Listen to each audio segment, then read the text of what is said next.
अमित शाह से मुलाकात की थी पूरे मणिपुर के अंदर जो क्रिटिकल सिचुएशन है, इस बीच कांग्रेस के द्वारा लगातार इस्तीफा मांगा जा रहा है मणिपुर में। देखिए, ऑल पार्टी मीटिंग जो 24 तारीख को हुई उसमें शायद ही बल्कि कोई दल ऐसा नहीं था विपक्ष का, तमाम दलों ने मांग की थी कि इनके रहते यानी कि मुख्यमंत्री जी के रहते मणिपुर में शांति बहाली की कोशिशें नाकामयाब होंगी।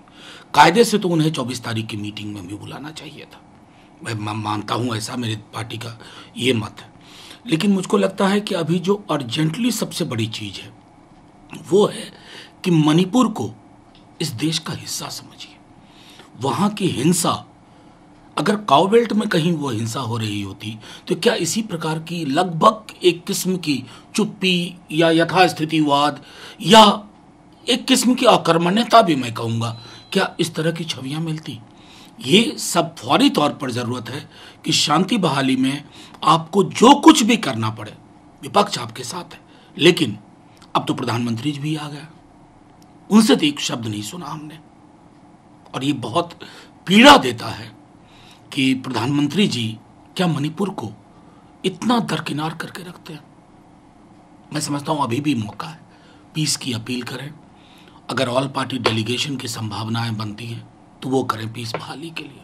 मैं अपनी बात रखते हुए धर्म परिवर्तन को लेकर काफ़ी कुछ कहा, ये भी कहा हम अध्यादेश लाने चाह रहे हैं। देखिए, कमाल है, संभवतः वो आए थे रामनाथ गोयनका जी के नाम पर एक सड़क का नाम करने, इमरजेंसी के, मैं समझता हूँ 25 जून के कारण। लेकिन वहाँ उन्होंने इस तरह की बातें कही ना, तो लगता ही नहीं कि ये व्यक्ति मुख्यमंत्री हैं देश के सबसे बड़े सूबे के।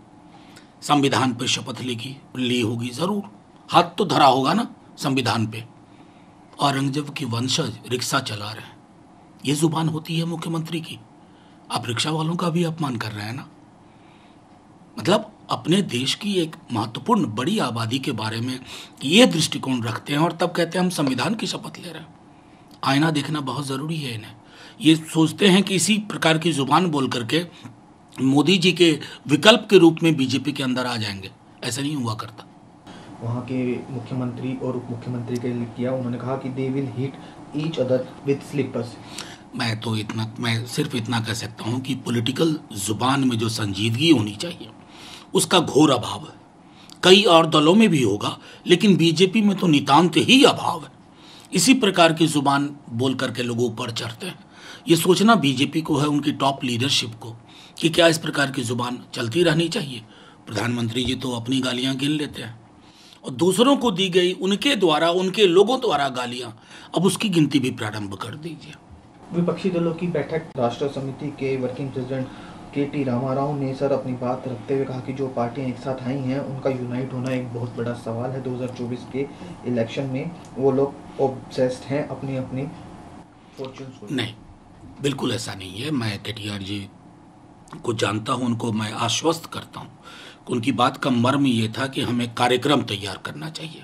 उसकी दिशा में पहलकदमी ली जा चुकी है और मैं समझता हूं कि शिमला के बाद मोदी जी की जन विरोधी नीतियों के बरक्स उसके खिलाफ आपको एक प्रगतिशील विकल्प देखने को मिलेगा, जिसमें रोजगार के लिए क्या कमिटमेंट है, क्या ब्लूप्रिंट है, महंगाई के लिए क्या कमिटमेंट है, क्या ब्लूप्रिंट है, सार्वजनिक क्षेत्र की जो इकाई है उसके लिए क्या कमिटमेंट है, क्या ब्लूप्रिंट है, सामाजिक सौहार्द को लेकर के क्या कमिटमेंट है, क्या ब्लूप्रिंट है।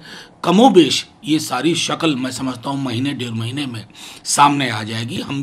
हम जानते हैं कि हमारे समक्ष जो सबसे बड़ी चुनौती है कि देश को संवैधानिक मूल्यों पर वापस लाना, दीवारें जो खड़ी हो गई हैं लोगों के बीच में उसको ध्वस्त करना, और समतामूलक समाज की दिशा में जो भी कदम हो सकते हैं छोटे बड़े वो लिए जाएंगे।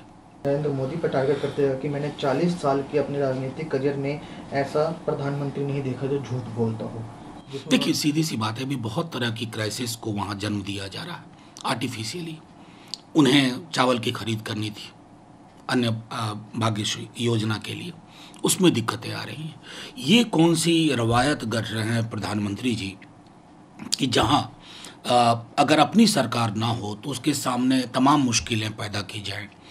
जो एक नॉर्मल प्रोसेस कोऑपरेटिव फेडरलिज्म के तहत सन्निहित है, उन चीज़ों को मैं समझता हूँ खारिज किया जाए, ये उनकी बात कहने का मर्म होगा संभवतः।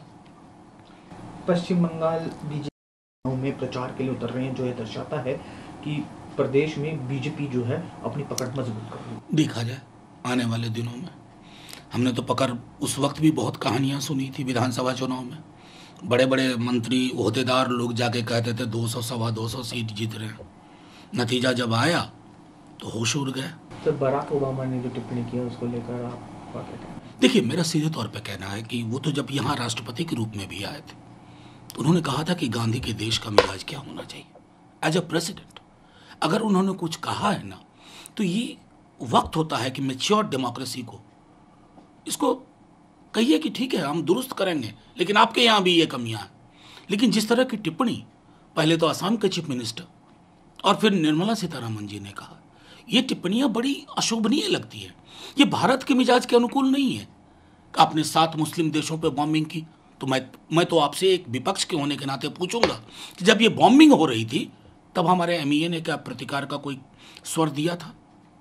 देखिए, मैं बार बार दोहराता हूं, एक परिपक्व लोकतंत्र का व्यवहार उसके मनसा वाचा कर्मणा में जो होना चाहिए ना, इस सरकार ने उन तमाम चीजों को उलटफेर करके रख दिया है।